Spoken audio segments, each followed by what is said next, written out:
Good evening. Please welcome to the stage our MC for the evening. He is an actor, an activist, and a longtime friend of Public Counsel. Best known for his role as Dr. Ben Warren on Shondaland's hit shows Grey's Anatomy and Station 19, please welcome Mr. Jason George.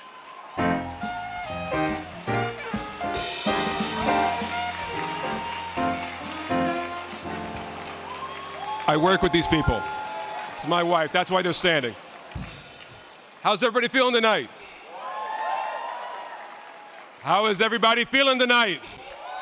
There you go, because I'm feeling great. I had the best night's sleep. Let me ask a question. Have you all been sleeping? Right. See, I have been having sleepless nights recently, since January. Actually, no, since November. I've been having a lot of sleepless nights since November. But anybody else lost sleep? Well, listen, last night, I had the best night's sleep I've had in forever. Because you see, last night, I had the best night's sleep because I had the perfect dream. Well, the dream was actually a nightmare, but it started out as a nightmare. I showed up here in my suit, trying to look sharp, right? Trying to look something.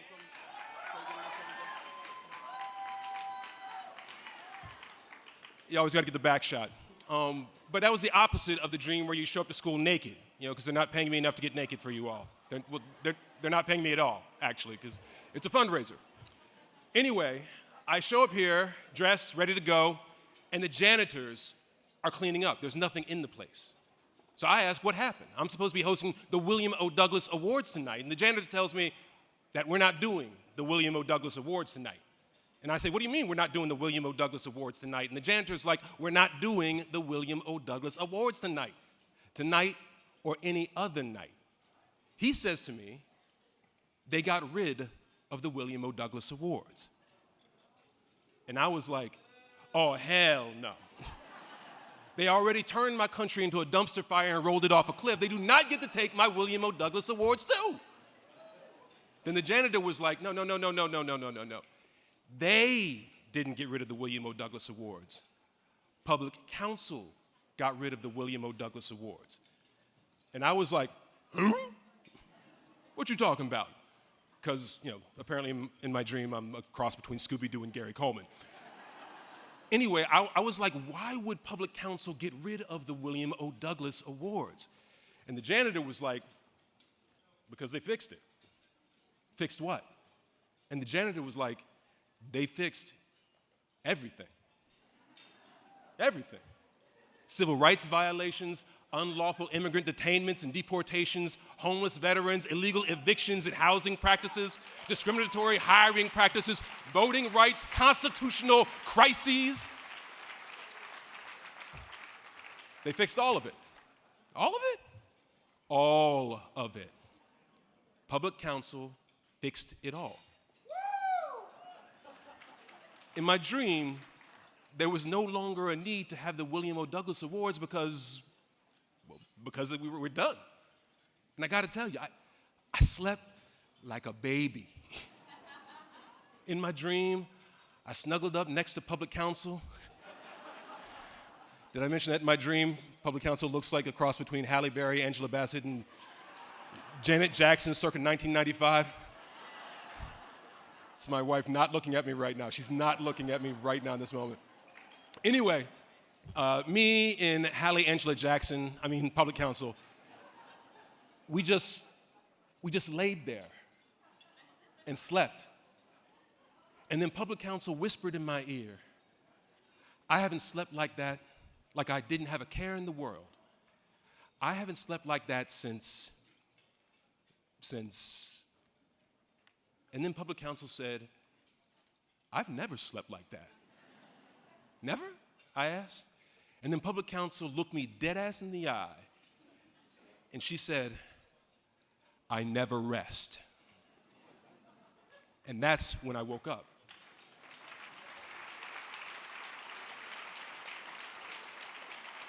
I woke up incredibly rested and with an intense feeling of gratitude. We're all human.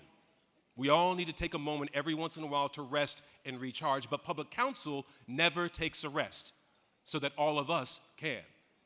It doesn't matter who's in the White House or the state capitol, there is always someone in need of life-saving legal assistance. And through public counsel, we all collectively can provide it. Sure, depending on who's in office, that legal work may feel like a reasonable negotiation, or it may feel like a rolling dumpster fire. But administrations come and go. Public counsel has been here for over half a century, protecting all of us.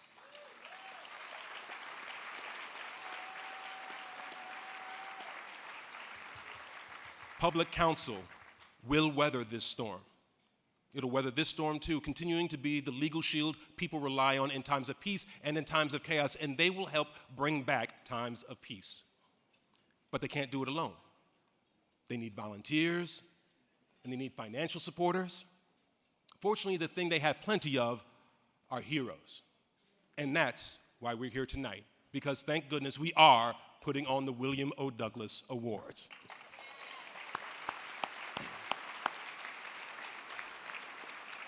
We are going to have a good time. We're going to eat some food.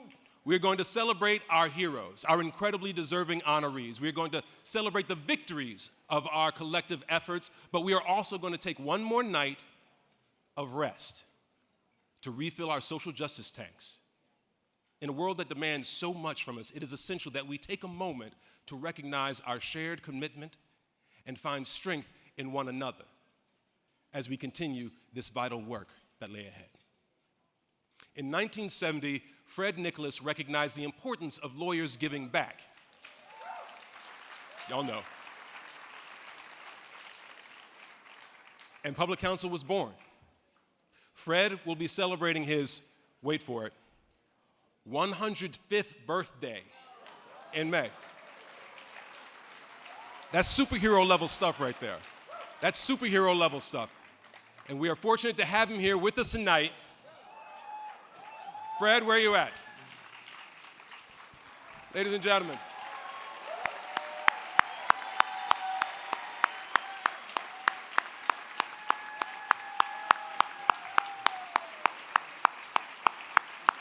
Show your love, ladies and gentlemen, show your love. Fred Nicholas, who started it all. Don't get up, Fred.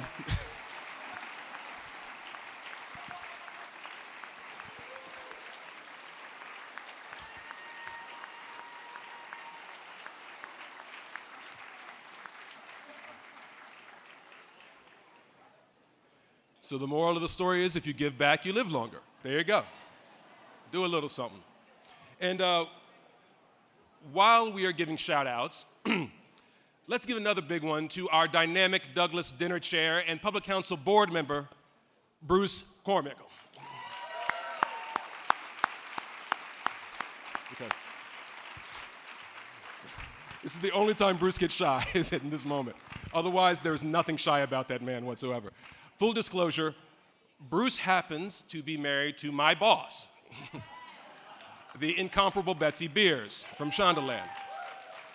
And it is through them that I got to know Public Counsel. Trust me, they are incredible ambassadors for this organization. So, to start things off this evening, please join me in welcoming longtime Public Counsel board member, star of Amazon's Tribunal Justice, a podcast host and author. Are you counting these down? Most of you will recognize her as the longtime MC of this dinner. That's right, I stole her job because we needed to give her a rest. Because in addition to everything else she does, she also happens to be the recent past chair of Public Counsel's Board of Directors. I don't know how she does it. I don't know how she sleeps. I don't know if she's got any good sleep lately. But ladies and gentlemen, please welcome Tanya Acker.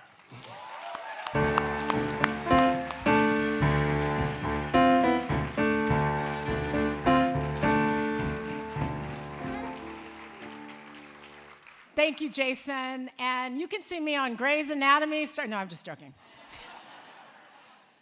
Thank you, Jason. Thank you to our dynamic team at Public Counsel. Tracy, Aaron, Cheyenne. You have Once again, my friends, you have put together an amazing evening. Well done, and thank you. And thank you also to Molly Munger, Stephen English, and to Morrison and Foerster. You have made incredible contributions to justice, and you have made it real and accessible for people. Our communities are growing better because of your work, and we are all indebted to you. And thank you, Jane Fonda.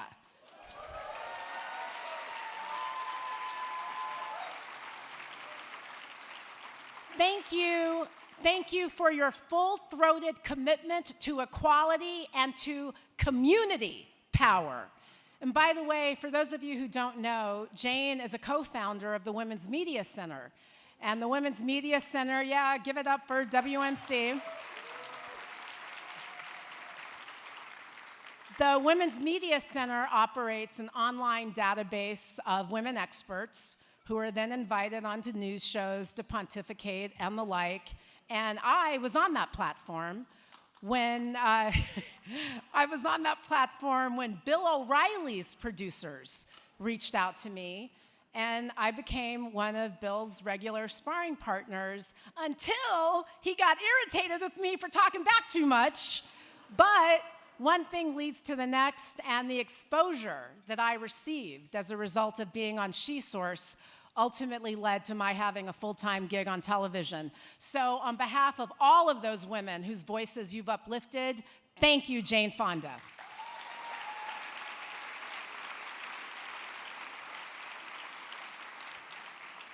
And a very, very special thanks to all of you who have taken time to join us tonight. Your presence here, now, in this moment, is particularly significant, as these are indeed, as my friend Jason suggested, very challenging times. And that challenge is particularly acute for those who fight for access to justice and for rule of law, and for those who seek to ensure that the protections of the law are made available to everyone. But with that said, when hasn't there been a challenging moment? And when hasn't justice needed to rise to the occasion under even the direst circumstances? I went to Howard University, and hate you, you know, somebody's there. I lived in the Tubman Quadrangle, and my dorm was in Sojourner Truth Hall. So Sojourner Truth was born enslaved. She escaped her enslavement with her daughter, but she also had a son. And about 2 years after she self-emancipated, she brought a lawsuit in court to emancipate her son, and she won. Sojourner Truth became the first black woman in American history to win a lawsuit against a white man. And that was in 1828. Most Americans didn't even consider us to be fully human. Justice rose to the occasion then. Justice will rise to the occasion now.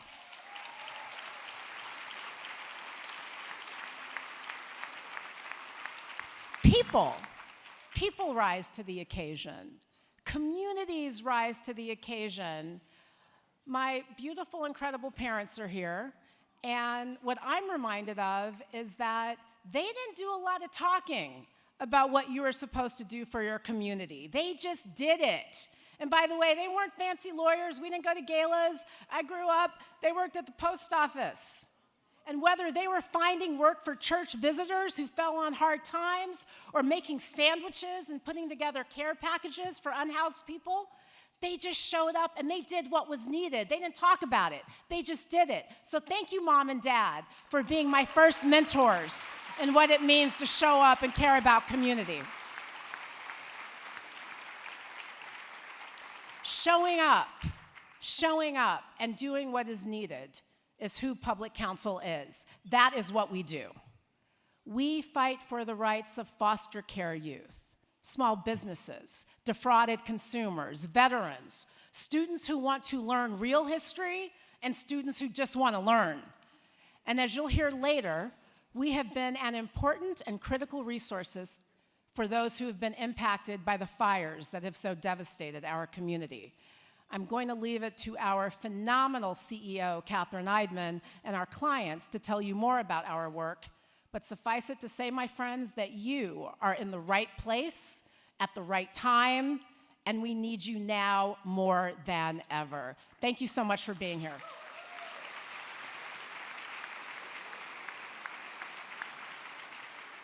When you think of City of LA, you think about vending, you think about the fruit vendor, the hot dog vendor, the tacos. So all of those vendors out there, they're part of the City of LA.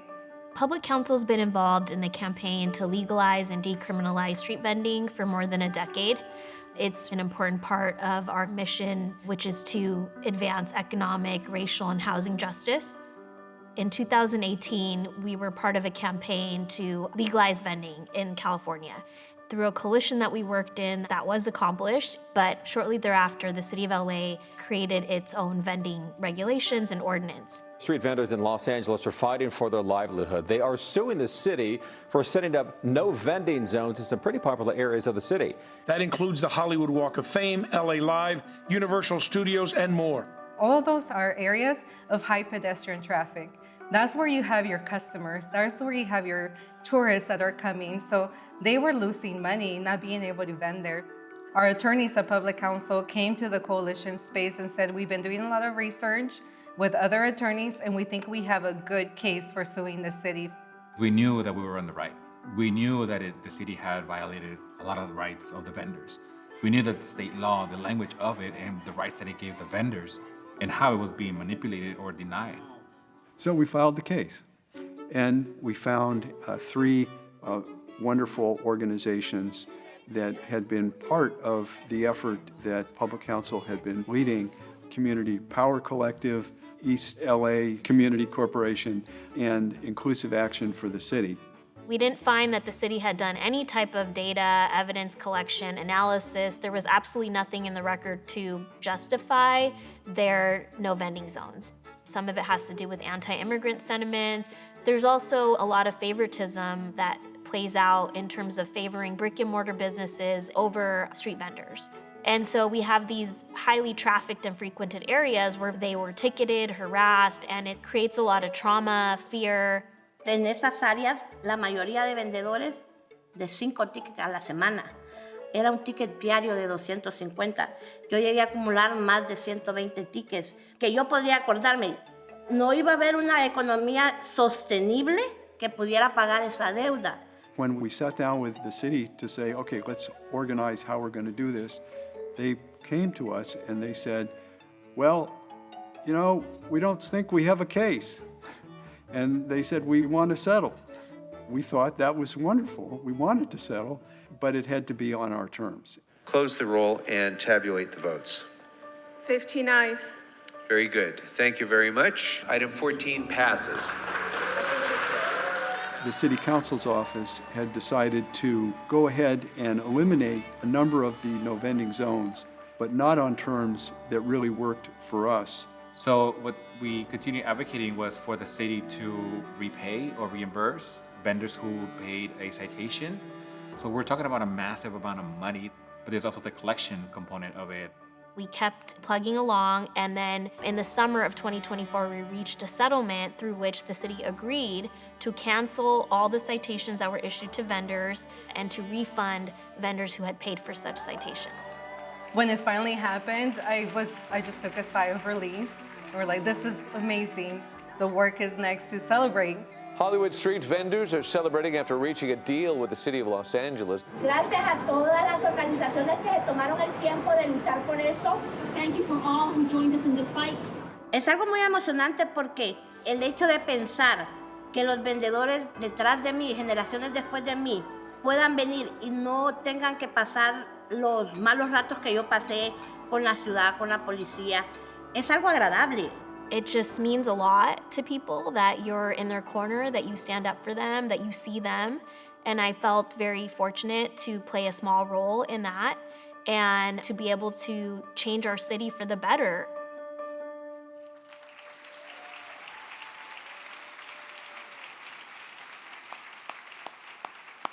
How was that, huh? What a powerful example of what can be accomplished by when public counsel partners with community groups and high-powered pro bonos. So thank you to Ritu, Elba, Sergio, and Matt for this incredible victory. Are you here? Thank you for being here with us tonight. Are you here?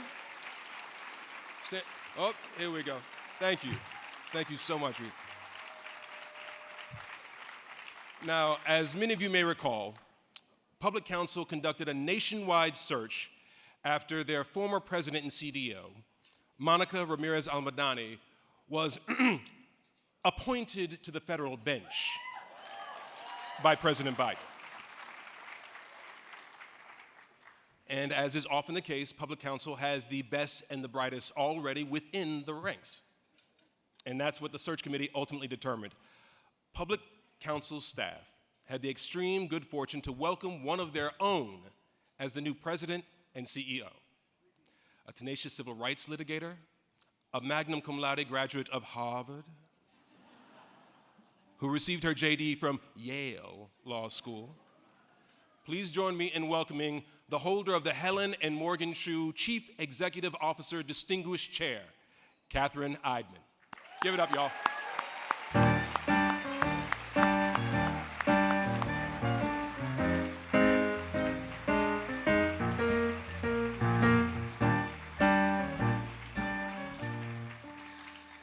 Thank you and good evening. It is such an honor to be here with all of you tonight.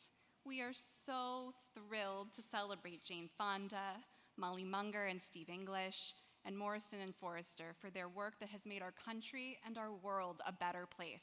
Thank you.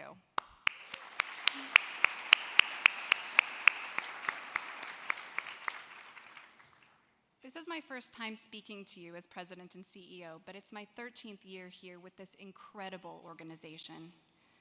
I've spent my career here as a civil rights litigator, working with communities to secure rights and end discrimination. And what I've seen is this: when broken systems stack the odds against people, they turn to public counsel. At Public Counsel, we transform lives, but we also change the systems that harm people in the first place. And in our more than 50-year history, Public Counsel has always been there for our community when it needs it. Right now, as you've heard, we are in extraordinary times, and they require an extraordinary response. Our clients, our staff, the communities we serve, many of you in this room have been through so much in the past few months. From day one, Public Counsel stepped up to meet the urgent needs of our community as we recover from the fires that have devastated our homes and our neighborhoods.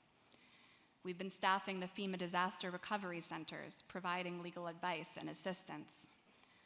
We're offering free legal support to tenants, homeowners, workers, and small businesses affected by the wildfires. We're supporting children and families who have been displaced by the fires and need help transferring enrollment, or making sure that special education needs are met in their new schools. And we've created a disaster recovery hub on our website with informational resources and know your rights trainings on disaster relief, fraud prevention, and much more. We know that the road to recovery is long. This crisis is both a sprint and a marathon.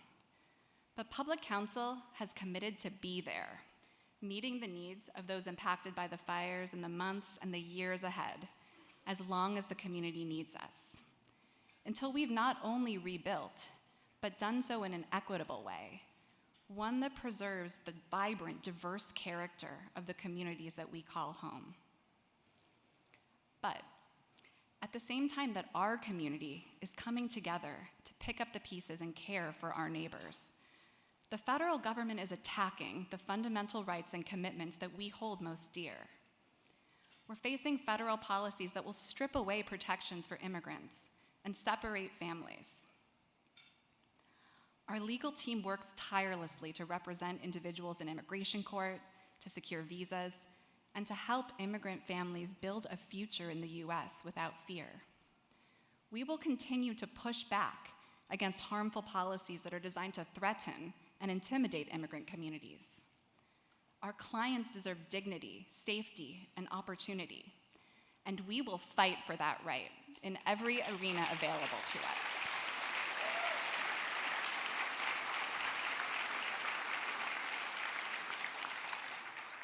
We know how to stand up for our community because we've done it before. In 2017, we were there at the airports and on the front lines, fighting the Muslim ban, protecting dreamers, suing to keep families together. And we are here now.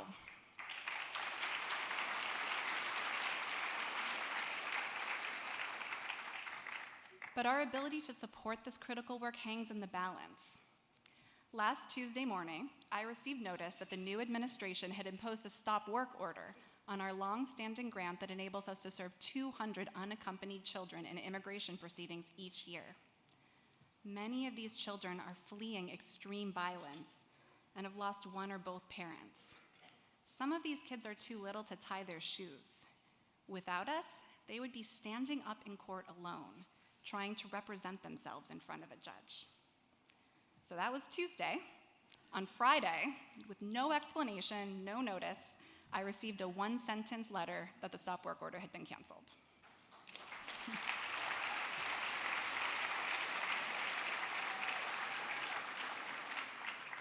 So we live to fight another day, but this type of chaos has real consequences. Children's lives are at stake. And though this particular order has been rescinded for now, there's a deadline to renew the contract at the end of next month. And this is just the work of one of our 8 projects. Every day, we wake up wondering whether today is the day our federal funding will be slashed. Today, it's immigrant children. Tomorrow, will it be the clients we serve in our gender justice project, our work with veterans, and where will it stop?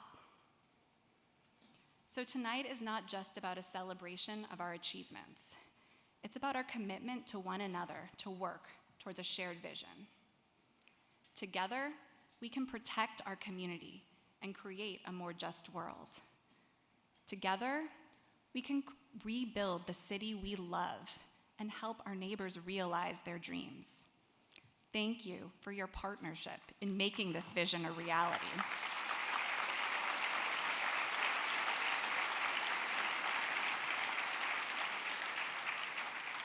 And let's stand up to meet this moment together.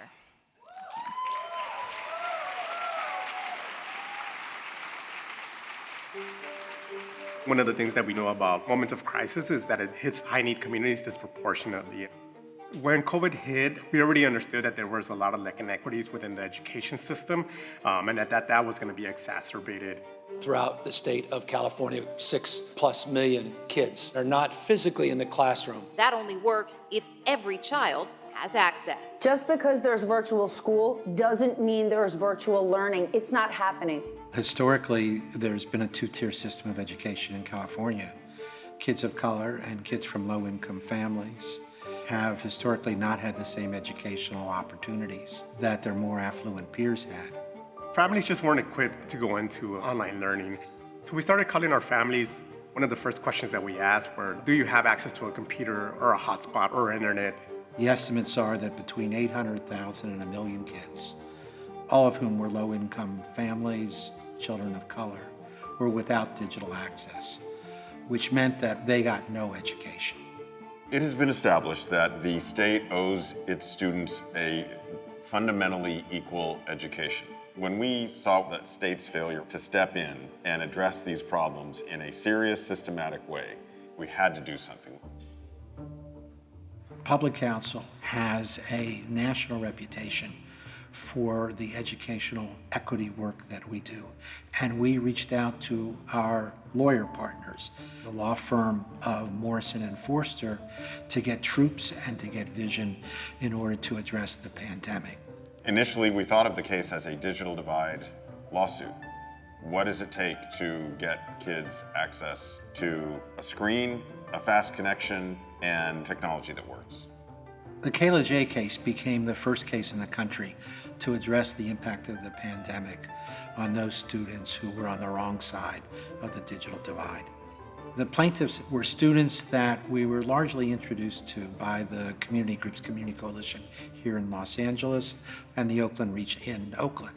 When the pandemic shut everything down, I believe we was the first organization in the city, probably one of the first in the country, to distribute widespread technology. So we built like a virtual school, essentially. That was really key for the lawsuit.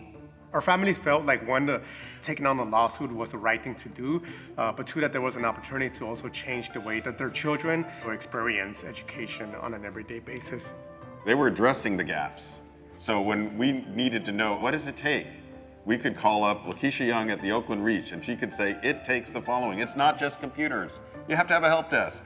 That was also invaluable. Our organization was both the face of the folks who would suffer the most from a lack of a state response, but it was also a way to say, and replicate this. We filed this case in late 2020, and the hope was that it would be the shortest litigation on record. That's not what happened.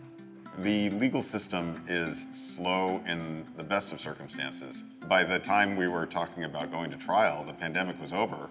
And so now we're back to, how do we make the basic education system work for all kids? Parents, teachers, kids, and community groups sued California and won a settlement. The state just agreed to spend $2 billion on tutors, extended school days, mental health support, and more. The urgent vision of this settlement was not just to erase the learning losses that students suffered, but to erase once and for all the opportunity gaps that the pandemic exacerbated. This sets a tone and it sends the message that systems do have to be accountable to our families. We do have a responsibility to make sure that we are serving every student. This was a historic settlement that brought about the largest set of resources and material changes really in the history of the country.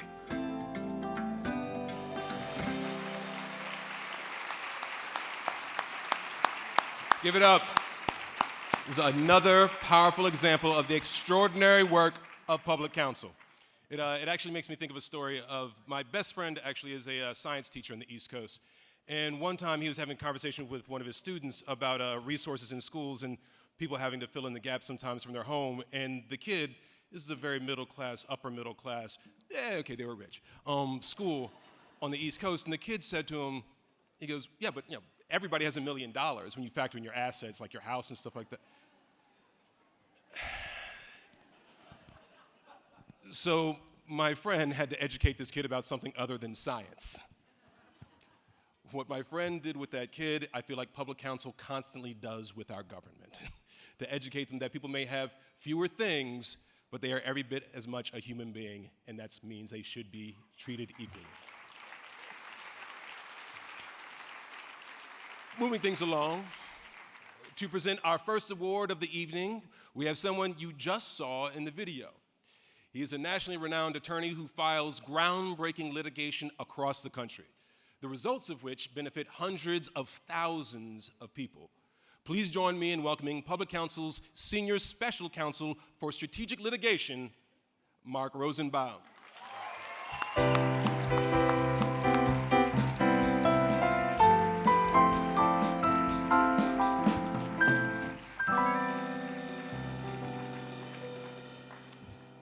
Thank you for being here. It's truly a privilege to present this evening's Law Firm Pro Bono Award to Morrison Foerster.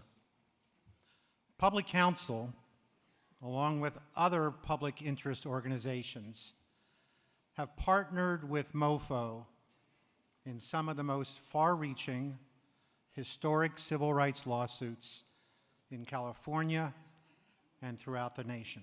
For example, MoFo stepped up on behalf of low-income children, families, and children of color in California schools lacking books. 40% of the children in this state at that time did not have books, and lacking qualified teachers, and attending slum-like facilities that were overrun with rats and other vermin, with broken windows, leaky roofs, decrepit classrooms, and filthy bathrooms.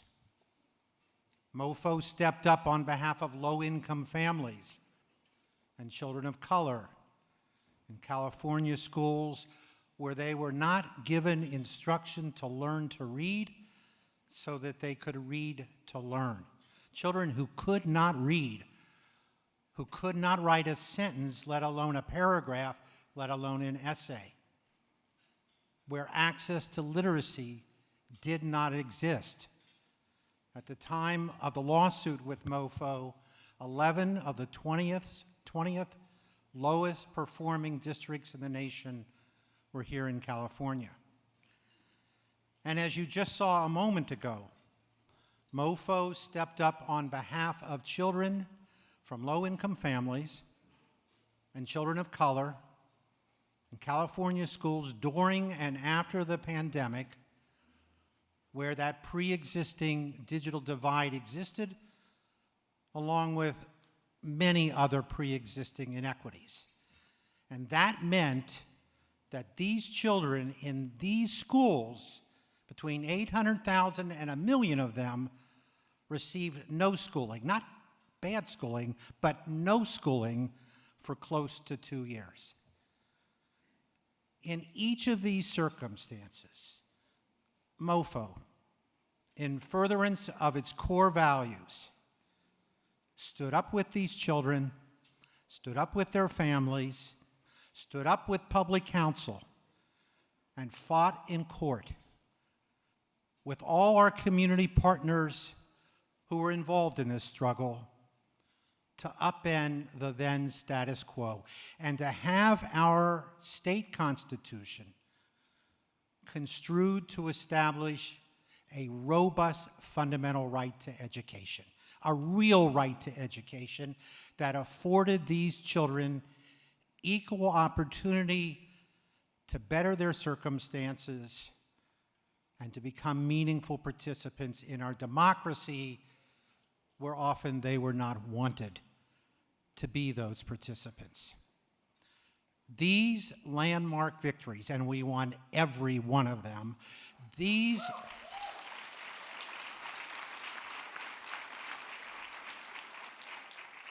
and we're going to keep winning. These landmark victories, they achieved and they generated billions and billions of dollars targeted for evidence-based, community-centered remedies that resulted in unparalleled, unprecedented academic advancements that have empowered communities and given these children a fighting chance in a society where racism and poverty and anti-immigrant scapegoating continue to oppress. Now, at Public Counsel, as you've heard, we cannot fulfill our mission alone.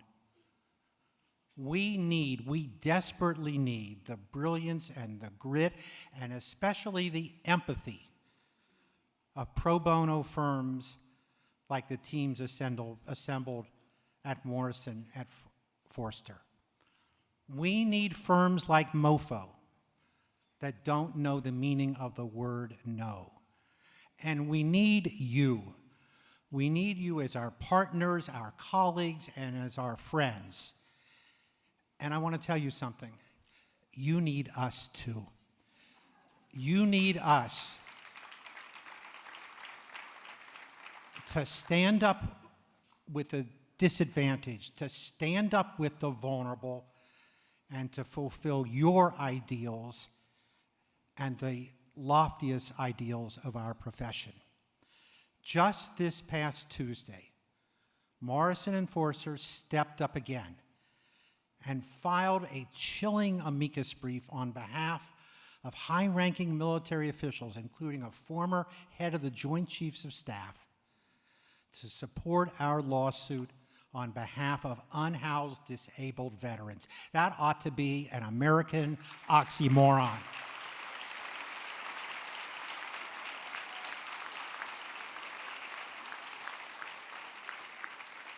And to call out the Veterans Administration because it does not end veteran homelessness as a matter of national security, and my God, as a matter of common humanity. We win our cases even in the midst of our government's most wicked indifference, and now, today, our government's most evil designs, because love and community and action can and will prevail.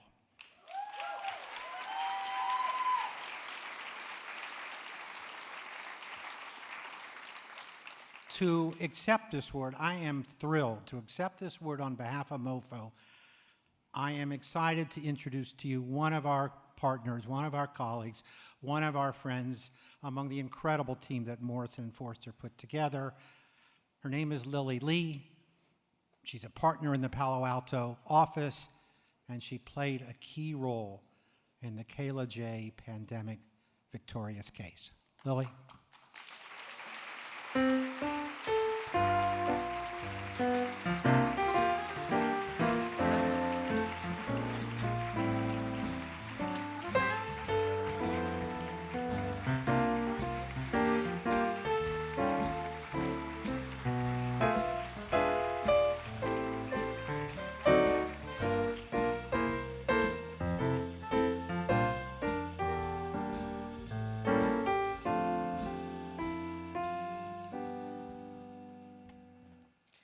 Thank you so much, Mark.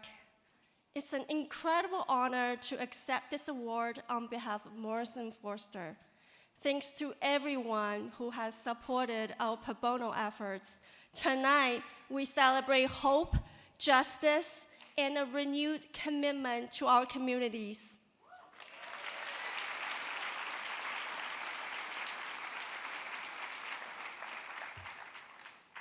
When the pandemic hit, everyone felt its impact, and our most vulnerable children bore the brunt of it. Schools closed overnight, homes became classrooms, and in many households, facing this new reality was compounded by lack of resources and economic hardship. And that is when we, as a legal community, needed to step in. As you saw from the video, the Kayla J case represents an example of what we can achieve together when we fight for a common cause. Our collaboration with Public Counsel, with community organizations including Oakland Reach, Community Coalition, and with experts, all of it was essential. Together, we ensured all children have the opportunity to thrive. Together, we send a clear message that as a society, will not turn away from our people, even during the most difficult times. And in the end, that is why we do this work. Every brief we write, every meeting we attend, every hour we give, all these efforts, all these moments, they can make a difference in people's lives. And tonight, it's also a reminder to all of us that our work is far from over. There's still countless children who are struggling. There's still systemic barriers that need to be torn down. But the legal community has the power to create real change, but only if we commit to it, if we unite, if we fight for those who need us. And for those who are considering pro bono work, take that step and do more. The impact will be far greater than you can imagine if we do this together.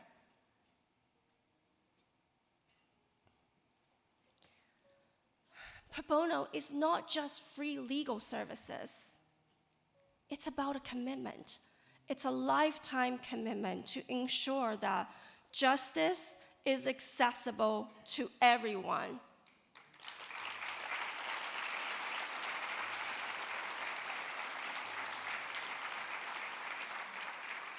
Thanks so much again to Public Counsel for your recognition, for the opportunity to work with your dedicated team, for the extraordinary work that your attorneys and staff do every day, for your vision and commitment. Together, let's keep pushing, keep fighting, keep making a difference. Thank you.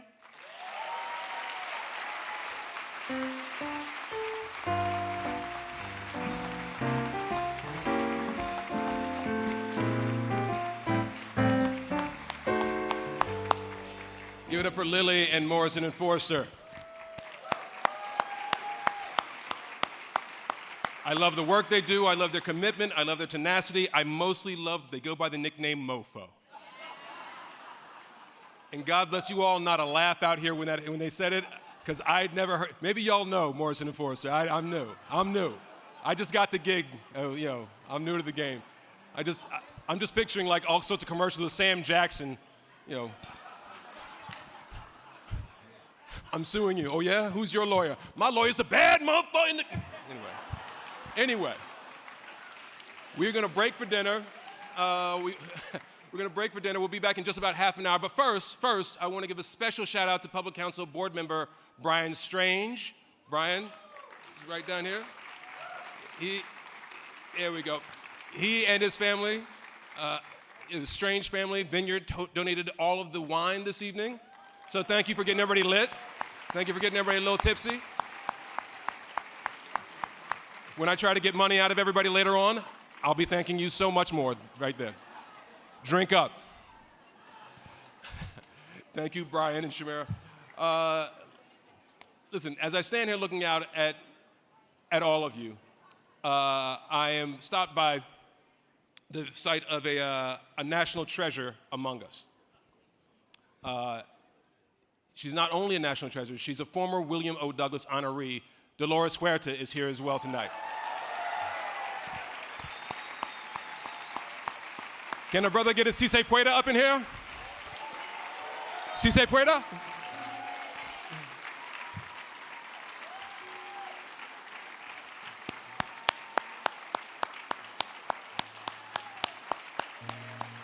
Dolores Huerta, ladies and gentlemen.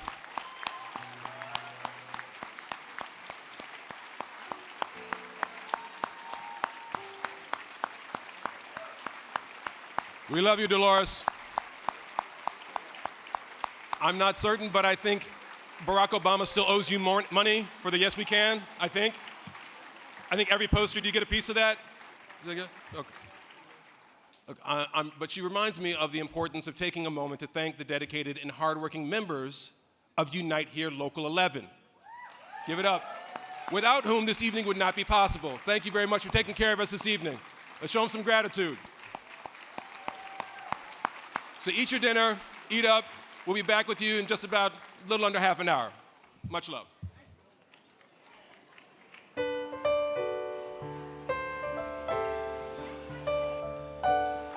Halftime is over, ladies and gentlemen.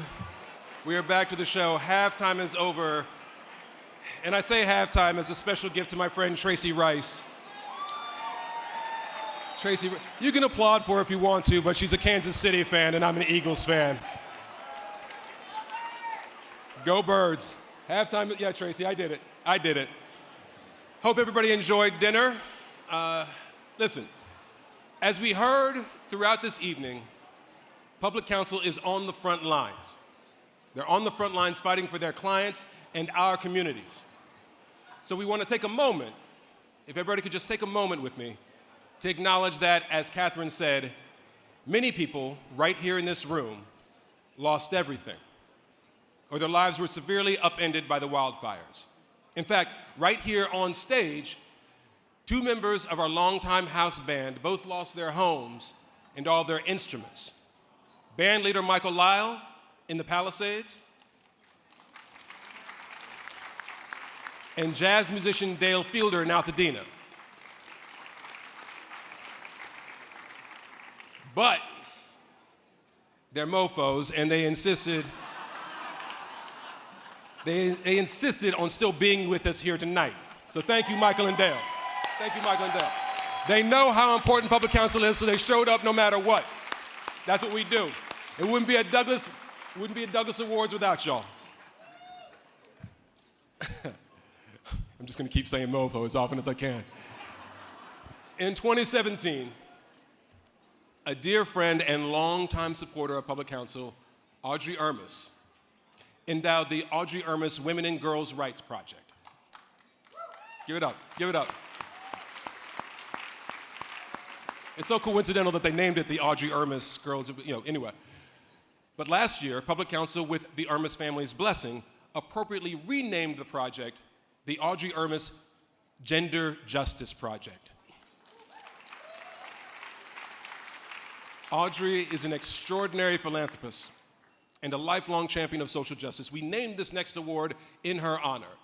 To present the Audrey Ermis Social Justice Impact Award, please welcome the former Western Regional Counsel for the NAACP Legal Defense Fund, the author of Power Concedes Nothing, that's a beast of a title, and member of President Obama's Task Force on 21st Century Policing. Ladies and gentlemen, powerhouse attorney Connie Rice.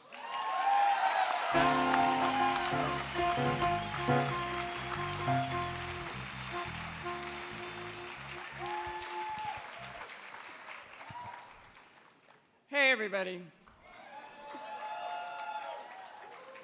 Good evening. It's my privilege to introduce tonight's wonderful honorees for the Audrey Ermis Social Justice Impact Award, Molly Munger and Stephen English.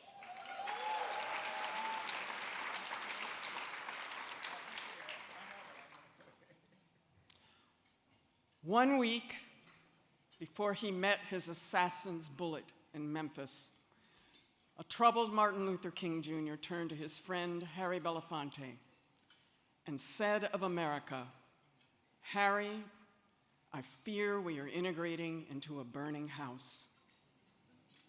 Alarmed, Harry asked, "Then Martin, what is it that we must do?" King said, "We must become firemen."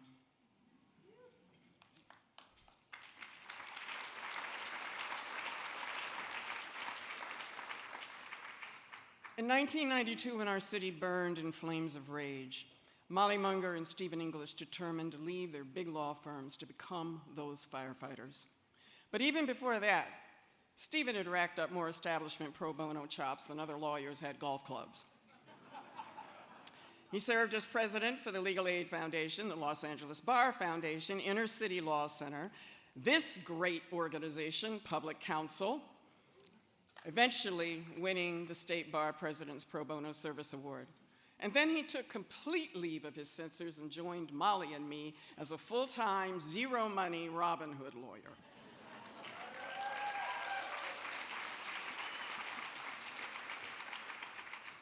In just one impact campaign, we learned that LA Unified kids suffered overcrowding so severe they couldn't use the bathroom, eat lunch, or have a desk. Steve and Molly spearheaded a case with the Community Coalition that won $750 million for school construction.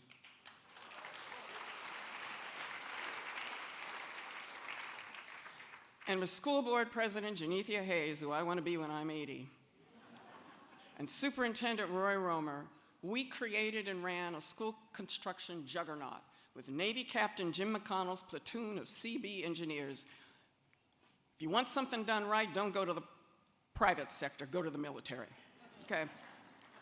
14 years later, 134 new schools have been built on time, on budget, and without a single 60-minute scandal.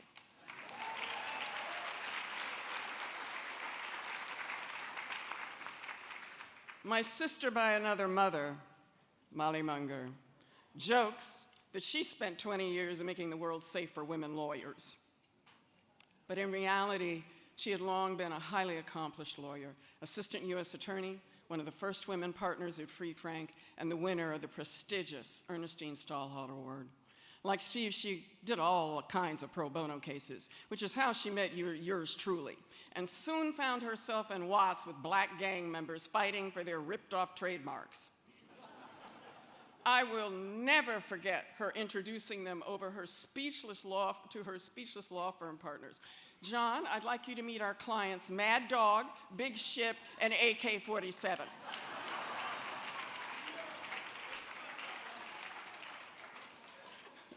We'll go drinking one night, I'll tell you all about it. After the Rodney King riots, Molly heeded the clarion call of service and left her firm to permanently join the NAACP Legal Defense Fund, ignoring my warning that she would have no staff, no secretary, and that if she started running around with me, people would stop coming to her New Year's party. Molly said, "My city's in trouble, and you, girlfriend, need help." She came, led the first 5 California Commission, and did so much more to become a fearless, dogged racial and social justice lawyer. In their work, Molly and Steve have funded and co-galvanized coalitions that have won over $8 billion, with a B, in damages and policy changes.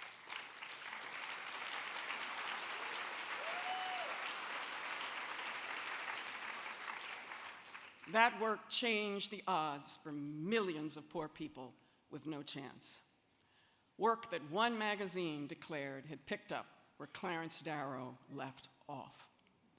Ladies and gentlemen, in a time when every single person in this room will soon have to find the same courage to save democracy from the flames of autocracy, please welcome the recipients of the Public Counsel's Audrey Ermer Social Justice Impact Award, Molly Munger and Steve English.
Well, thank you. Thank you for this award. It's great to be back. Molly and I have come to many of these dinners, and we've always found them to be stimulating, inspiring, and it's just an honor to be a small part of this one. I'm retired now. I'm a retired lawyer, or as my friend Jack Walker likes to say, a recovering lawyer. I'm grateful to have been a lawyer. I'm grateful to have spent 40 years in this profession, and I'm most grateful for, over those years, for the opportunities I had through Public Counsel and other nonprofit organizations, including, of course, Advancement Project, to advocate for justice on a pro bono basis. These public interest representations are the things that make me most proud to have been a lawyer, most proud, aside from my family, to have engaged in. We always tell ourselves we've gotten a good result for our clients, but of all the good results I got in my pro bono cases, the ones I savor the most. At my age, the good feeling I get from this is important. One more thing I'm grateful for and proud of. The strong tradition of pro bono service in our profession. The strength of that tradition is exemplified by Public Counsel, its hardworking staff and volunteer lawyers, and all of you here tonight. And I just want you to know I love you for that. Thank you.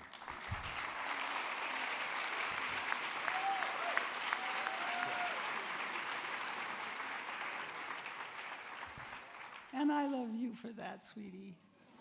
Honestly, I'm just verklempt.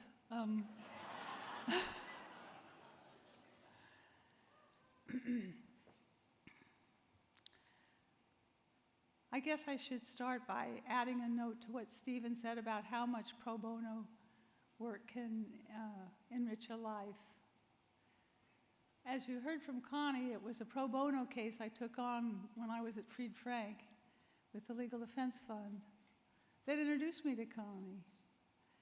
And as you also could see when Connie was up here, that was one of the most enriching things that ever happened to me. And to Steve too, it turned out. Connie, where are you? She escaped. That's very common. Thank you, though, Connie, for your wonderful introduction. I was completely unrecognizable, truthfully, but adorable, just to say. And for your decades of sharing work and friendship, and for all the good times we've had along the way. Truly, Connie's just been such a gift to us. I also want to give thanks briefly for the great honor it is to be receiving this award that's been named for Audrey Ermis.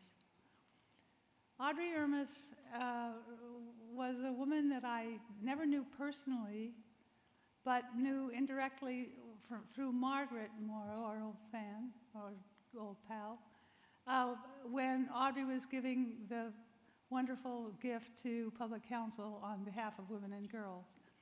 And I learned about Audrey that Audrey was the same kind of person my stepmother was, my beloved stepmother, Nancy Munger.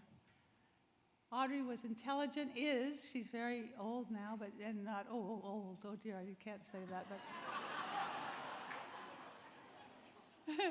anyway.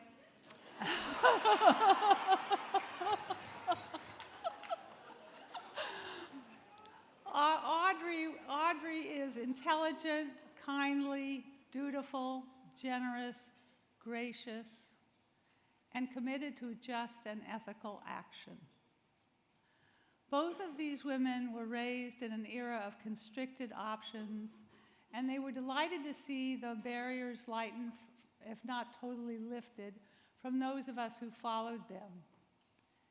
Yet both of them also exemplify what is best about what our father liked to call the old civilization.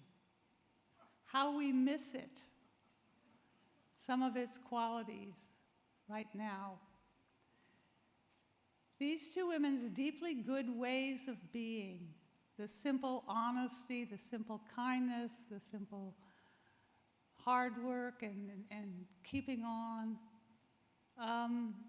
are shining in all of you who are gathered here today and in all of the work that we're celebrating.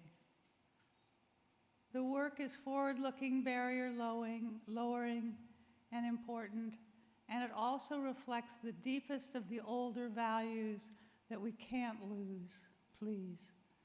Thank you for always being a beacon, Public Counsel. Thank you so much.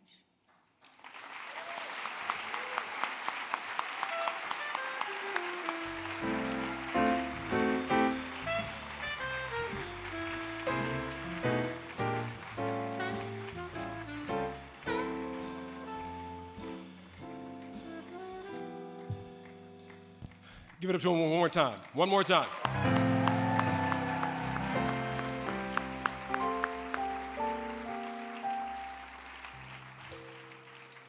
I'll get these to you after the show. So we gave you food, we gave you something to drink. What's left? We got to give you some music. We are pleased to have with us tonight a man who is not only a Grammy-nominated artist, but an ardent activist in his own right. One of his main ambitions is to use his platform to affect social change while continuing to infuse his music with a mindful positivity. Who wrote this for you, Meg? That's dope. His massive 2013 hit, Wake Me Up, topped the charts in over 100 countries. His new album, Stand Together, drops tomorrow, so check it out.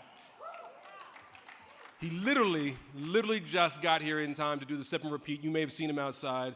He came straight from his taping, Jimmy Kimmel Live. It came up and he said, but I can't miss the Douglas Awards. Everybody cares about Public Counsel. We're thrilled to have him with us tonight. Please welcome Aloe Blacc.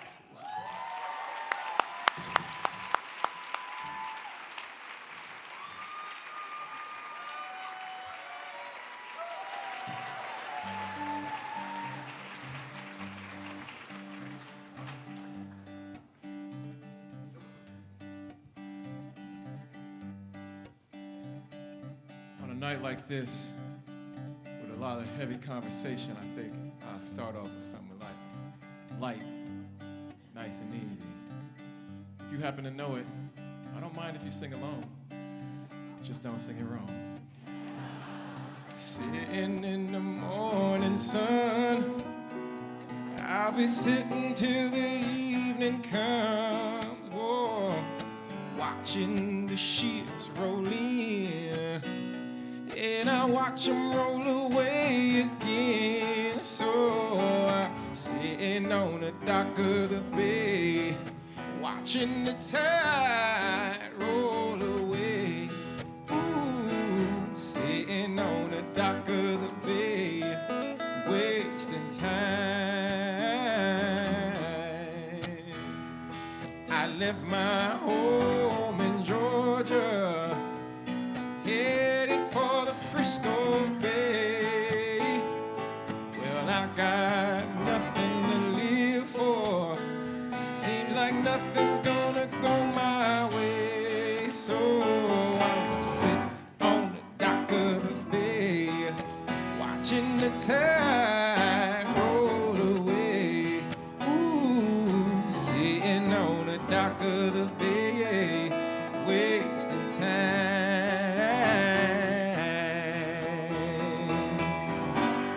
Looks like nothing's gonna change.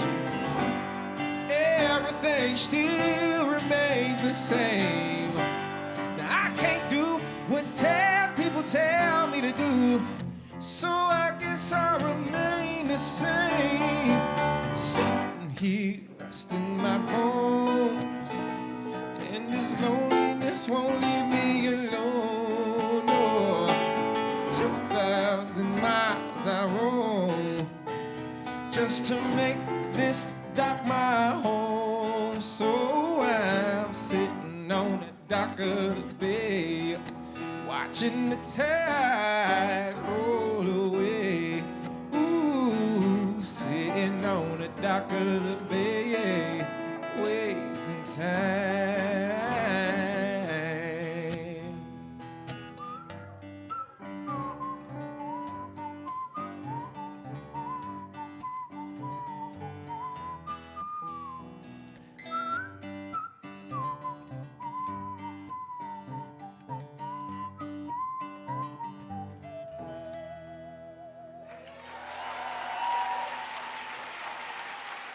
Thank you so much.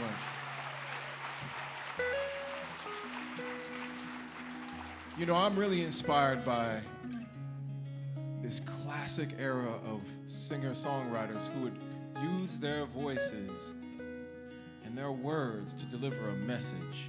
They weren't just in their self-interest and self-promotion. It was about movement. It was about community. It was about society. And I like to follow in that legacy. And this song that I'm going to sing for you right now is a song that was a tremendous inspiration in the way that I engage now. Tomorrow I release an album called Stand Together. Every song on that album is inspired by a nonprofit organization or a positive social mission to amplify the amazing work of heroes in the community who don't ever get the credit they deserve.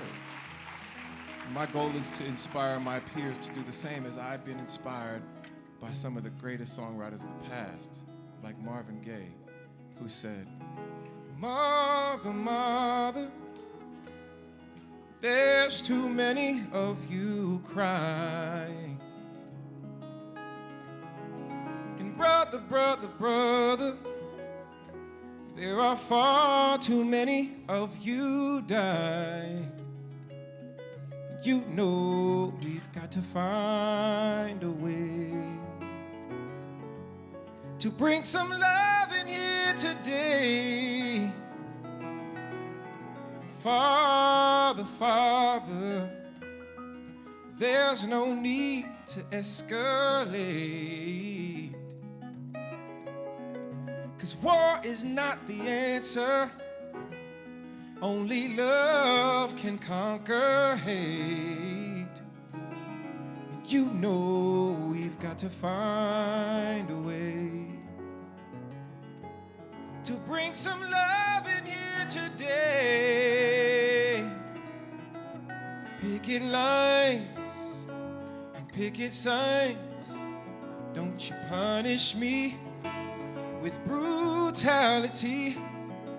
Talk to me so you can see what's going on. What's going on? I wanna know what's going on.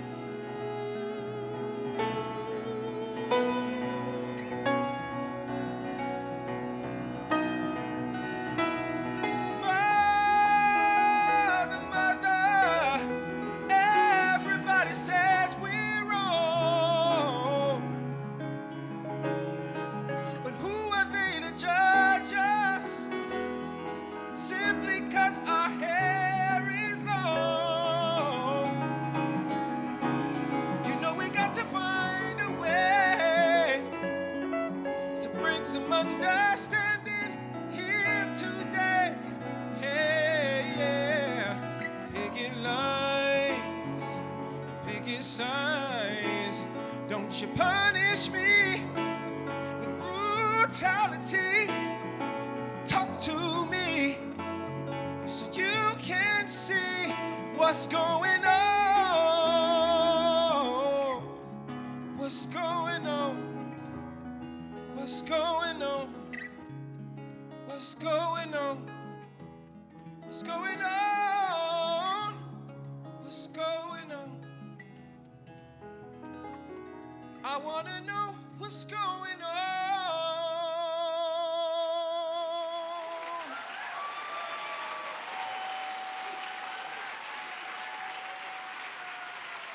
Thank you.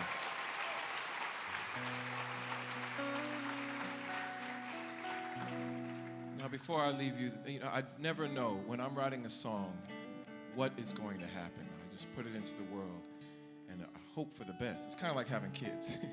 You know, they turn 18, you're like, hey, make something of yourself.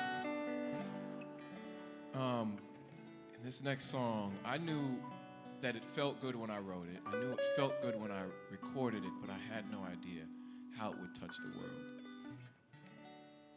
And when I had the opportunity to partner with a nonprofit organization to share their story in promoting the work that they do for immigrants and migrant workers, it really made the value of the song to me so clear. It was more than just a song about nostalgia for the past and hope for the future. It was about something that was very present, about the lives that are being affected by decisions being made across the country in legislative halls, in corporate boardrooms, in philanthropic galas. So, as I sing this one, I want you to hopefully think about the possibilities of a better tomorrow. It may look bleak, dim at times, but those are the times where we all need to pull our sleeves up, stand up, lock arms, and be much more fearless and much stronger, because we are stronger together.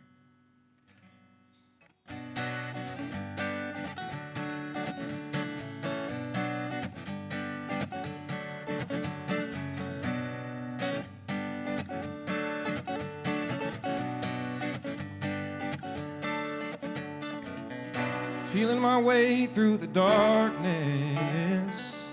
guided by a beating heart.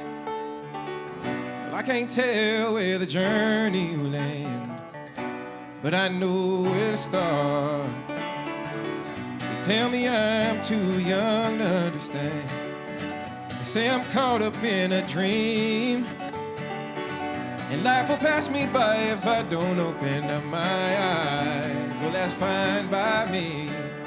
So wake me up when it's all over, when I'm wiser and I'm older. All this time I was finding myself, and I didn't know I was lost. So wake me up when it's all over, when I'm wiser and I'm older. All this time I was finding myself, and I didn't know I was lost. So the video we're playing right now is a video that I partnered with National Day Laborers Organizing Network. The artists who are acting in this music video are all immigrants. Hareth, the young woman at the beginning, is a dreamer. And at the time we were shooting this video, her father was in deportation hearings. And from the work of this video, we were able to humanize his story and the story of so many others. We were able to win a stay so that he didn't have to leave the country. But it's just so important. Thank you. But that's just one story, and there's so many more. My goal is to continue using my voice for positive social transformation.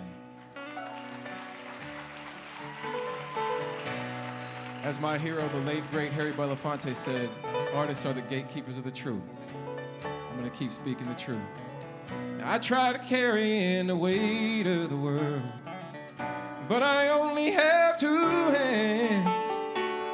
I hope I get the chance to travel the world, but I don't have any plans.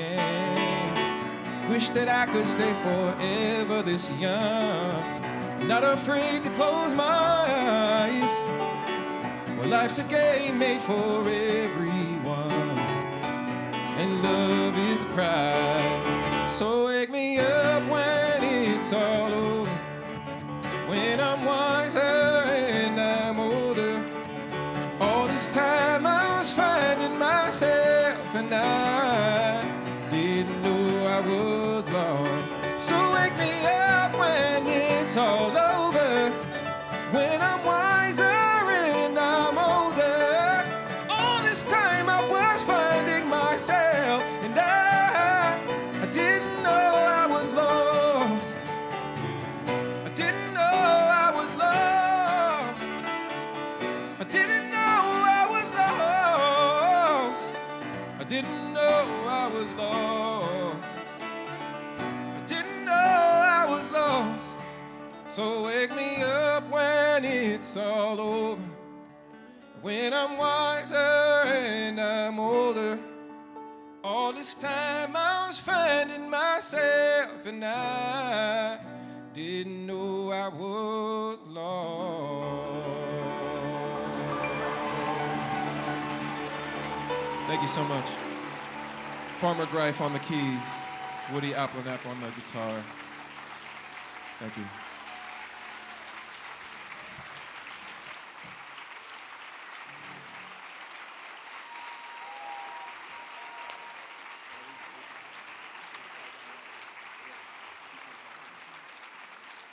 Give it up one more time for Aloe Black. A lot of people call themselves artists. That's a whole different level, ladies and gentlemen. And by the way, remember to check him out on Jimmy Kimmel later on tonight, right? Show love. In fact, when the album drops tomorrow, buy something. Imagine that. Support a brother. Public Counsel is truly the gold standard for social justice and public interest law. We aren't the only ones who think so. Tonight, Jane Fonda. See, I knew I had to stop because I knew that was coming. I was like, don't bother to keep reading, because Jane Fonda joins the ranks of some incredible friends of Public Counsel. So, let's hear a little bit from our friends from over the years. We got some friends from the Public Counsel here with us tonight. Public Counsel Center for Veterans Advancement is a national leader in veterans advocacy, and they work to ensure that every veteran, returning service member, and their families have access to basic life necessities. That's the Public Counsel.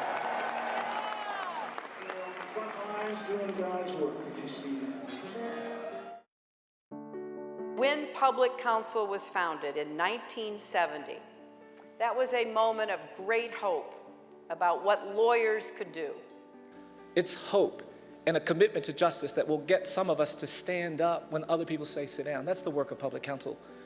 They stand up when other people say sit down. They speak when other people say be quiet, and that is what I want to celebrate tonight. We are living in daunting times, but the leadership of organizations like Public Counsel, who are not only protecting the legal rights of the most vulnerable in our communities, but also ensuring that we collectively hear, understand, and act on their stories is what gives me hope. Thankfully, Public Counsel works tirelessly to ensure that everyone receives equal access to justice. You know, in the Army, we have a concept of defending the perimeter. And I think of Public Counsel as doing that you've been standing that perimeter for this country, for the people who are voiceless, for the people who are powerless, for the people who don't have wealth. You've been standing that perimeter. Many of us who are lawyers made a decision early in our lives to become lawyers because we understand that the calling and the virtue and the nobility of it is our ability uniquely to be a voice for the voiceless and the vulnerable. And this organization does that. For all of you who work in Public Counsel, for any of you who've ever provided help to people who are down and out, the lives they live and the things they do and the children they raise, that is your legacy too. The work that you have done is impressive. And while I listened to your testimonies, more or less, I thought, what would the world have been if you had been there in 1938, 39, with hundreds and thousands of men and women and children waiting for some gate to be open? I'm sure it would have been a better world. The Public Counsel way is not always the easy way, but it is the right way. The collective cause that is Public Counsel is to right wrongs, to stand up for ideals, to strike out against injustice. You can either leave something for people or you can leave something in people. And whatever you leave in people has got to make them stand, has got to make them believe in themselves, has got to make them feel like they can pick up anything, their talent, their gifts, and inject something in the world that makes it better. That is exactly what Public Counsel does. All of us are in awe of the work you do, tearing down barriers to legal resources and serving as a tireless voice for the voiceless. As we all know, you don't have rights if you don't have access to counsel. Thank you all for the pro bono work that you all do. I urge Public Counsel to continue its work, one at a time, 5 at a time, 10 at a time. You represent a parallel institution in the great struggle for the earth that we all seek. But just remember that you are doing a noble thing. You have no idea how many people you've given a different story just because you stepped into the breach for someone who had no power. Who's got the power? What kind of power? Legal power. I believe this is what we must do. Not to sleep well when people suffer anywhere in the world. Not to sleep well when some are persecuted. Not to sleep well when people are hungry all over, here or there. Not to sleep well when there are people sick and nobody is there to help them. Not to sleep well when anyone somewhere needs you. You don't sleep well. And for this, really, we are very grateful to you. Continue. Thank you.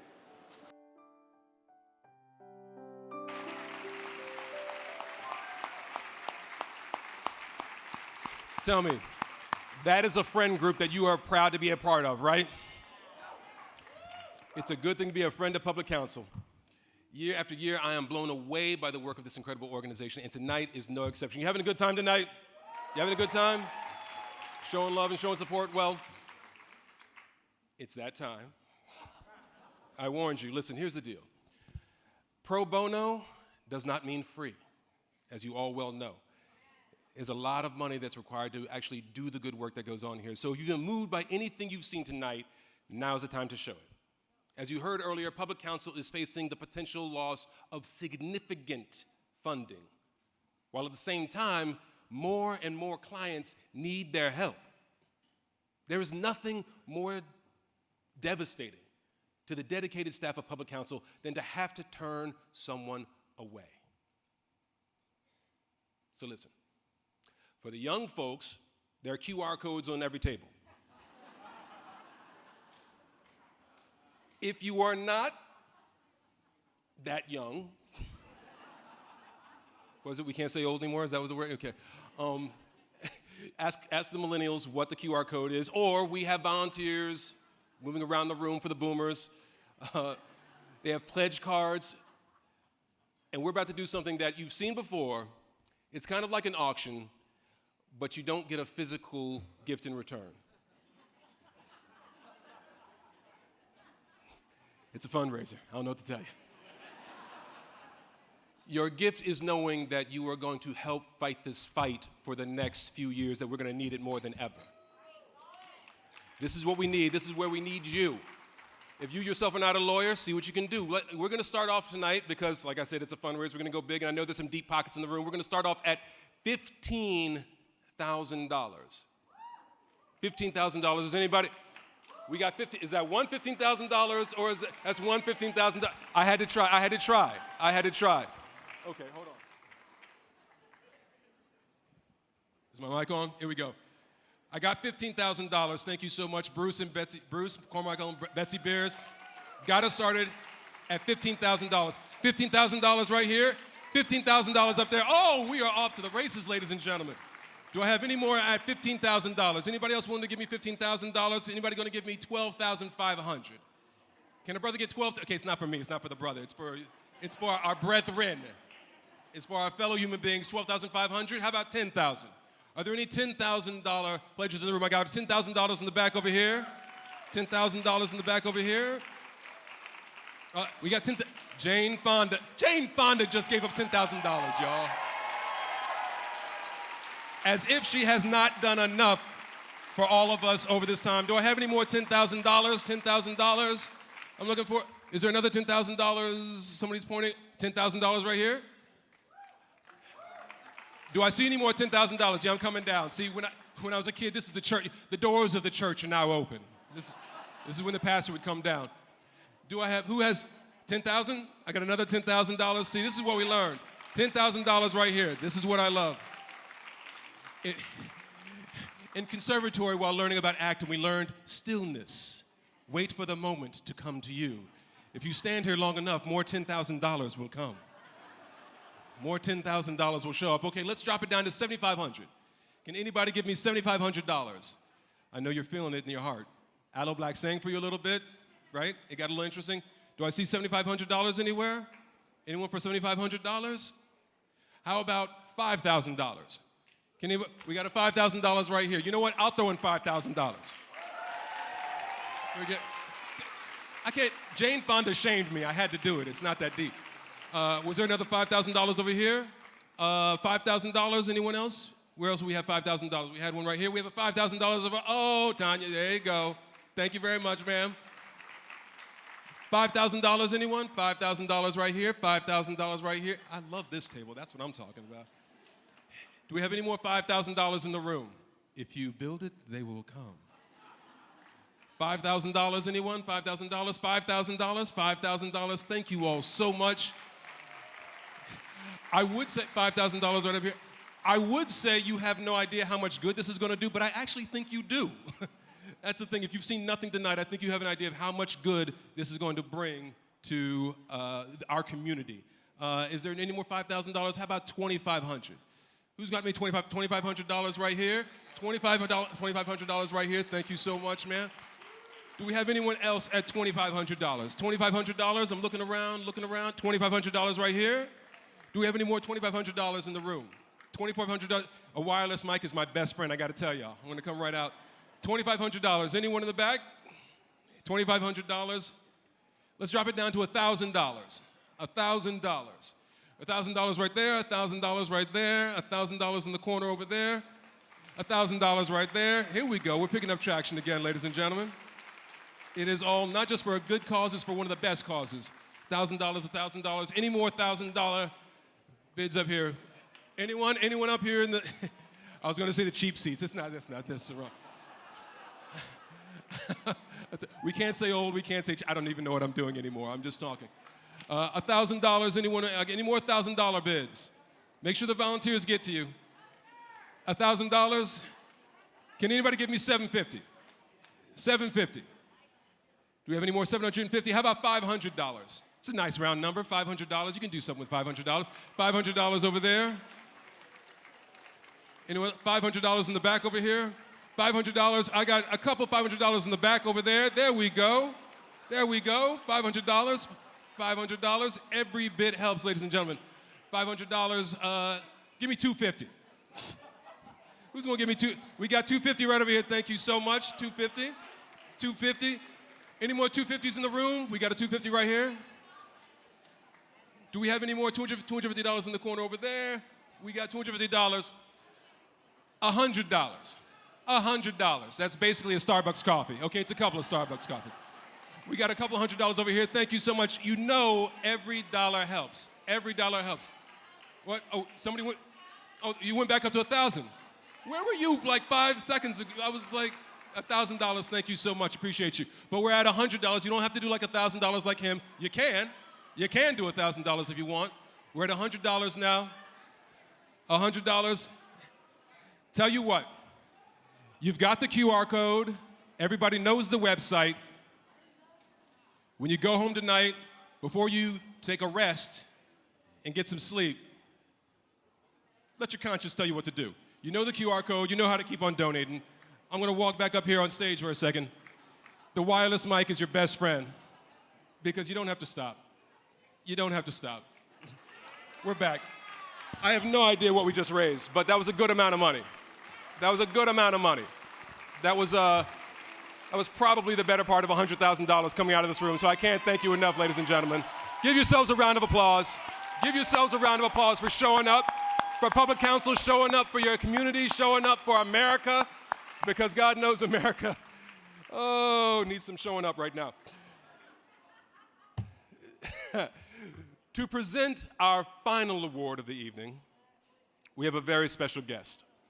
He has served in the United States House of Representatives. That's easy, right? There's nothing, that's a pretty boring job, I think, these days. But he's not there now because he spent 3 terms as the governor of Washington State. Give it up for Washington State. He is a champion of clean energy and the fight against climate change, an outspoken proponent of criminal justice reform who placed, check this y'all, he placed a moratorium on Washington's death penalty. Give it up for that. He is an advocate for reproductive health care and gender-affirming care. He's the real deal, y'all, and we are happy to have him with us here tonight. Please welcome Governor Jay Inslee.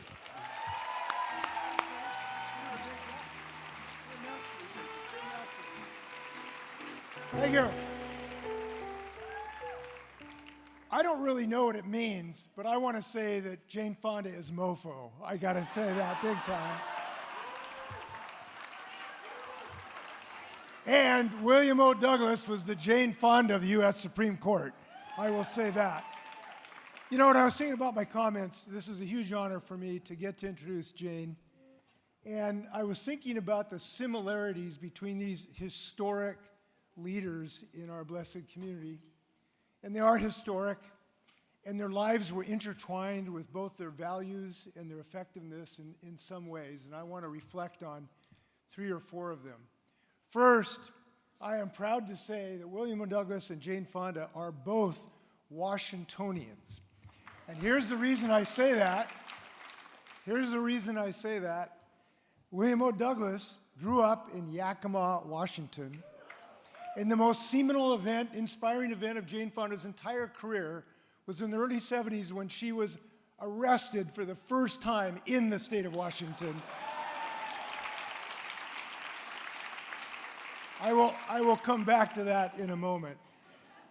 We know that they have both been such supremely resolute and successful champions for justice and fairness and the protection of all of our citizens from the abuses of their government. And I wanted to share you where that came from with William O. Douglas. It came from Yakima, Washington, where he, during the Depression, would hang around with what are called hobos in the day, underneath the Natchez River Bridge. And he saw these people being abused by their government officers and railroad dicks. And he figured out, I'm going to spend my lifetime standing up for the little guy. And I'm not going to allow that tyranny to oppress the people that I got to know underneath that railroad bridge. And he said something that I want to share with you because I think it's pertinent to the moment we are in our nation that we ought to heed. He said, as nightfall does not come at once, neither does oppression. In both instances, there is a twilight when everything remains seemingly unchanged. It is in such twilight that we must be most aware of change in the air, however slight, lest we become willing victims of the darkness. Now, we know there's a lot of darkness sweeping over our nation right now. Thank God we've got a hell of a lot of light coming from Public Counsel. Thank you for what you're doing here. And Jane Fonda, her first arrest, which we're still proud of, she was fighting to win Indian rights to fish, to salmon in Washington State that they'd been deprived of their treaty rights for years. And the U.S. Army made a big mistake. They made a fence that they thought could keep Jane Fonda out of a fort. We knew that would not work. But her struggle at that time became successful. Because I can tell you today, the tribal communities have full rights to their salmon in the state of Washington. And the guy that she was fighting with, Billy Frank Jr., is now going to be memorialized and honored in the U.S. Capitol and Statuary Hall. We are replacing Marcus Whitman's statue with the leader of a guy who fought with Jane Fonda. And you will be able to go in a few months to Statuary Hall, and you will see Billy, which is really Jane Fonda's statue to my book. Jane, I hope you will come and see that. It's going to be a great moment. And third, of course, we know of both of these great leaders' efforts on the environment. William O. Douglas's effort to preserve the C&O Canal, which you can walk on now as a natural habitat, large portions of the Appalachian Trail, the William O. Douglas Forest, which I invite you to come to in the state of Washington. He was a super champion of the environment. But Jane is my 6 and Trudy's 6 grandchildren's best friend on the planet Earth, because she is fighting a more effective battle against climate change than perhaps any other advocate on the face of the planet. She is our 6 kids' best friend. And I know that we have 3 major sources of energy that's clean, that's going to save our children's future. Wind power, solar power, and Jane Fonda. And we have those, and she is here tonight. Now, I'm not going to leave till I make one comment about her incredible professional career in the movies. She knows, because I always remind her that my favorite role of her career was in Cat Ballou. In the moment, you recall when the evil, bad gunslinger was trying to drive her off of a ranch, Tim Strong. And Tim Strong was trying to intimidate her and scare her off her ranch. And he got his 6 gun, he was trying to scare her, and she looked right in his eyes and said, "You can't make me cry. You'll never make me cry." Nobody's ever going to make Jane Fonda cry. I will tell you that. So let's take a look at a video about her incredible career while we look forward to this. Have you ever appeared in a motion picture? Yes, I'd say so. I woke up feeling great. The birds are in the trees. My soul is incredibly ready to change his story. It's a good day to fight the system. To fight the system. How dare an actress think or be political? Little by little, I became concerned to the point where I wanted to take a direct political and emotional stand in certain issues. And it's important for people to realize that just because the system says something is right, that it's right, maybe it's wrong. Well, once you face that, you have to start re-examining a lot of things. Good many dramatic situations begin with screaming. I pledge to resist! I decided that I needed to do more about climate change, and so I've moved to D.C. for 4 months to heighten the sense of urgency. We have to stop fossil fuels. Jane Fonda exercised her First Amendment rights today and was arrested on the steps of the U.S. Capitol. This is a crisis, not just here, but all over the world. I consider Jane Fonda one of the most courageous women of our time, to a life that's filled with harassments and ridicule and requires real courage. What we have to do is unprecedented. We have never before seen a time when legal advocacy is as important as it is now. This is the time for civil disobedience. To fight the system.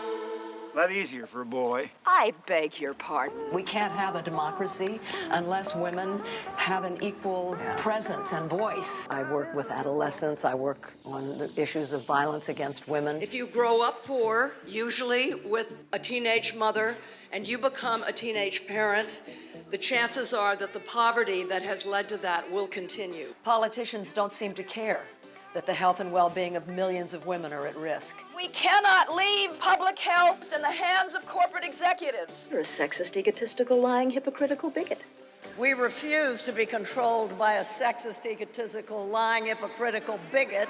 I have learned over the years that when you start doing something about it, you feel better. You not only are trying to do good, but also you feel empowered. The only thing that will really make a difference is pressure from the ground. Make no mistake, empathy is not weak or woke. And by the way, woke just means you give a damn about other people.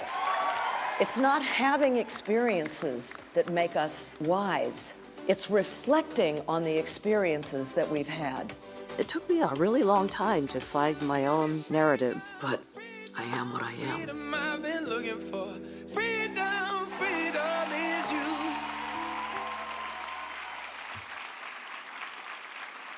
So if we can ask Jane Fonda to come up to receive the Public Counsel 2020-25 award. Come on up, Jane. You certainly deserve this.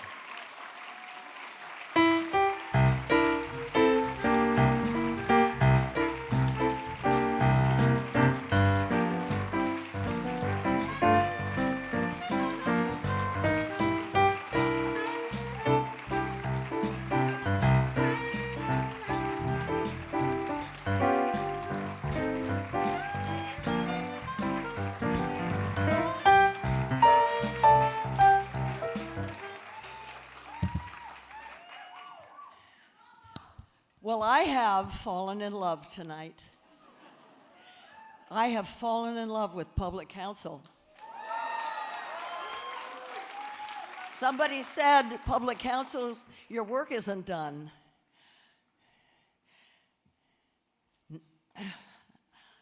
Your work not only isn't done, but the battle that we are entering against fascism, you're going to be one of the important players. And I am just astounded at what you accomplish and what you're doing, and I'm just very proud to be here, and I am so grateful. And thank you, Jay. Jay is a true visionary. Washington State, when he was governor, he made it one of the greenest, sustainable, pro-climate state in the country, and I'm just honored that he and his wife, Trudy, have come down to honor me tonight. Thank you so much, Jay. Thank you. And I'm at a table with two previous William O. Douglas awardees, the wonderful Mike Farrell, who has worked all his life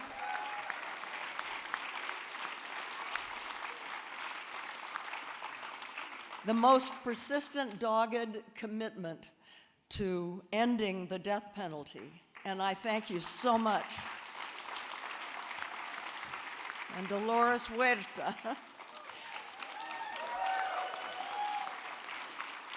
You've had such an impact. I've known Dolores a long time. Her children all went to my children's camp that Tom Hayden and I ran.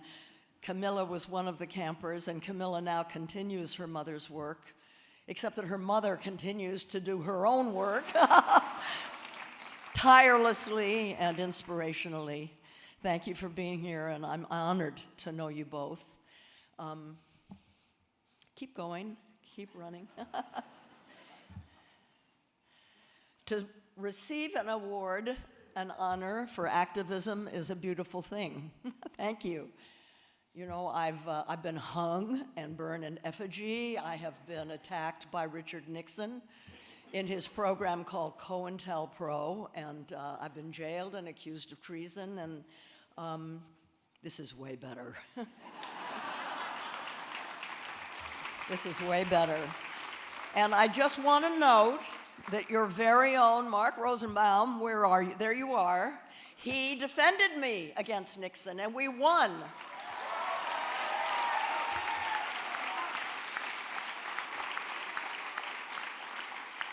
Thank you, Mark. You know, I've known a lot of really rich people, some of them biblically. And, yeah. I never met anybody who was truly happy, though, who didn't have meaning in their life, who didn't know why they were here on earth. I know it was true for me. The thing that brought me the most joy and sense of meaning and deep happiness in my life is the work that I've done for social change. And you know what's interesting is that social scientists have actually researched this, and it turns out that the things that make us most happy once our basic needs are met are not things at all, but having a sense of purpose, having a strong community, working with others toward a shared goal. Being an activist provides all those things. It's not eat your broccoli, it's joyful. And when you're an activist, you're hopeful. You know, hope is a muscle. It's not like optimism. It's when you take action that you feel hopeful. And so for the planet, for democracy, and for having a good time, figure out how to make good trouble, because we're going to need it. We're going to need every single person in this room to be brave.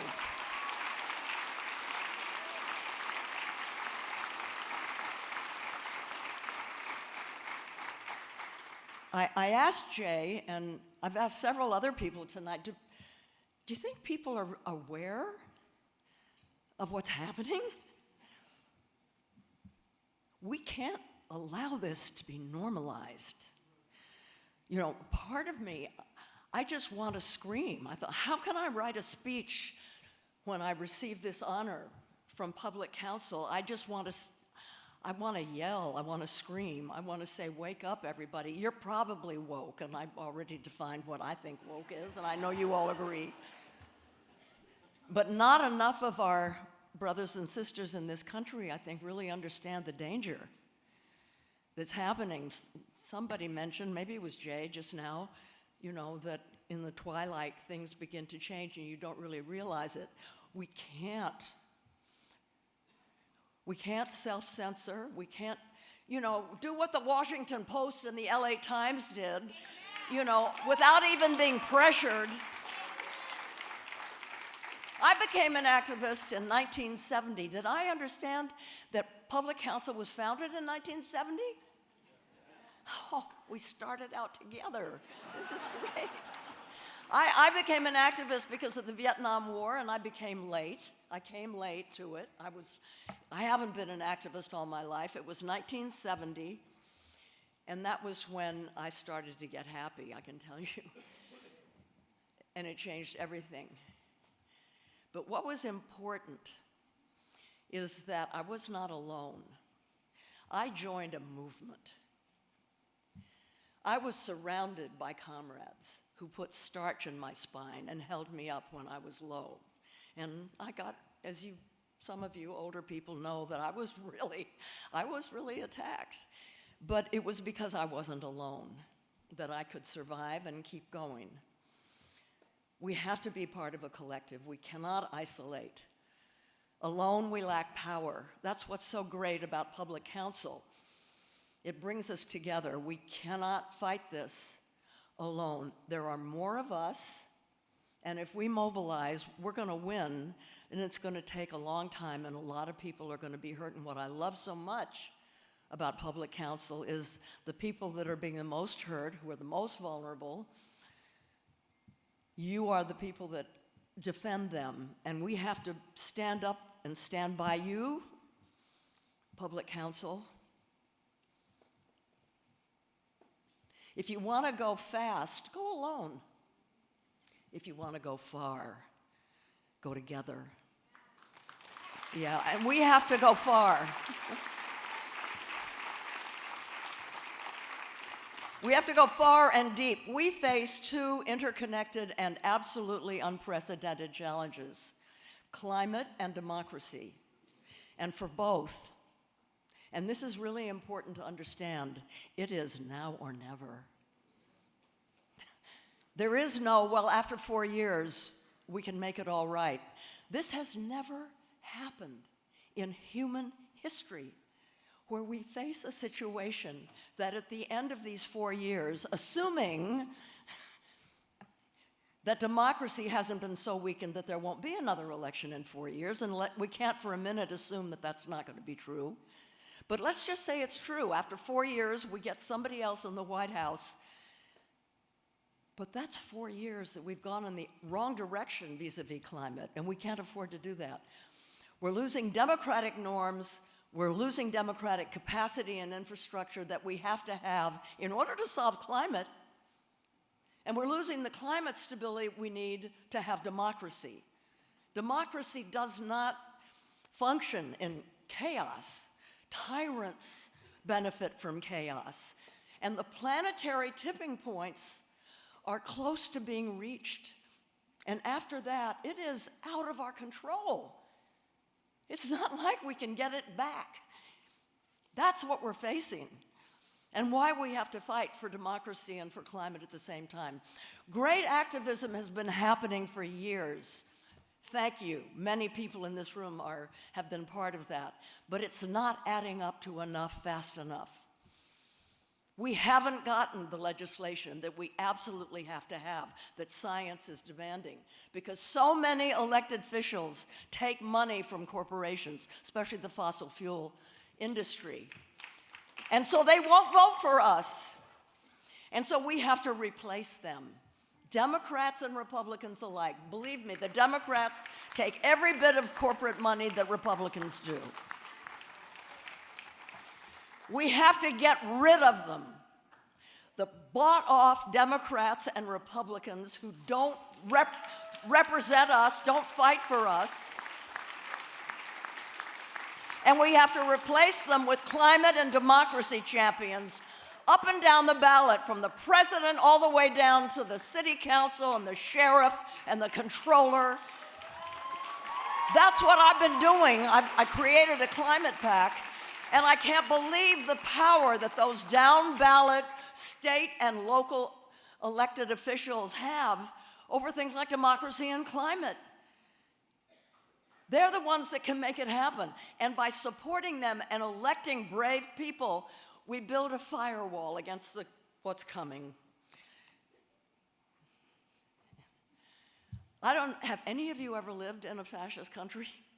I haven't, but some very good friends of mine have.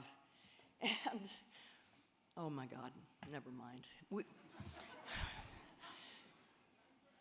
Science says that we have until, dig this, 2030 to cut our emissions in half, our fossil fuel emissions.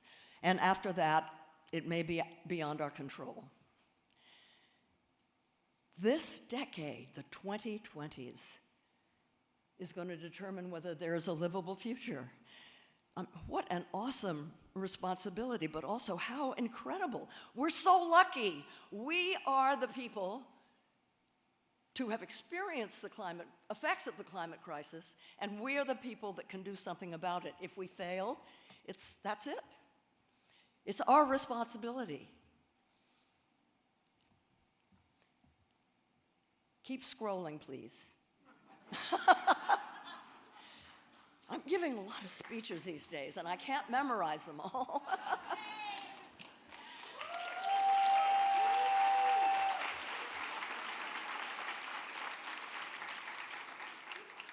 Keep scrolling. I'm going to cut all that. Okay. Keep going. Yeah. Oh, yeah. We may not be able to actually win a lot, although there's a way to do that too. But we have to, in every way we possibly can, make them sweat for every single thing they do. We have to hound dog them. We have to go to their town halls. We have to call them. We have to write them. Have you been watching television? Have you seen the town halls that are happening in Ohio?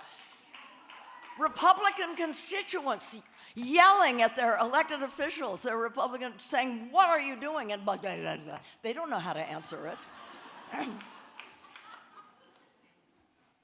Make them sorry for every vote they cast that hurts the working class. And be sure that their constituents know what they did. They're going to cut Social Security, they're going to destroy Medicaid, and they'll give $20 billion of our money to the fossil fuel industry every year. I'm sorry. We have to let their constituents know what they're doing. We have to make them regret the side that they took. We have to win back, not just next year at the midterms, this year. There are really important election races taking place. Pay attention. Because we will probably, if we work hard enough, win back the House, and who knows? Who knows? We have to do it.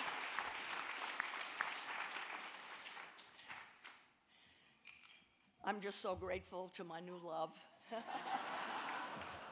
Public Counsel. Thank you. Let me help you in whatever way I can. I haven't worked in 2 years, so 10,000 is all I can do right now. But I will work again. I am so grateful. Thank you, thank you, thank you.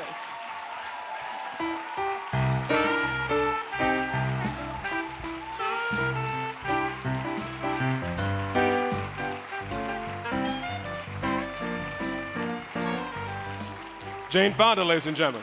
Jane Fonda.